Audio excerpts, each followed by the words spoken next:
Wala lang, ma'am. Hi lang kayo. Hi!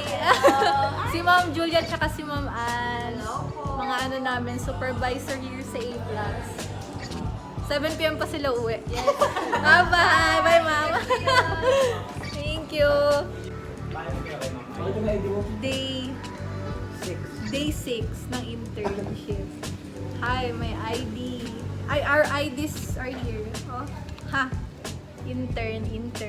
Panis. So, yun, ang ginawa ko today is nag-design lang ako ng website and then nag-design ulit ng PowerPoint presentation for the upcoming events sa A+ Development Center. And then nag-present din pala kami, guys. Nag-present kami ng system tsaka ng progress namin. Here sa A+. Bye-bye. Hindi ako nakapag-vlog kanina umaga kasi sobrang lakas ng ulan. Goodbye, guys.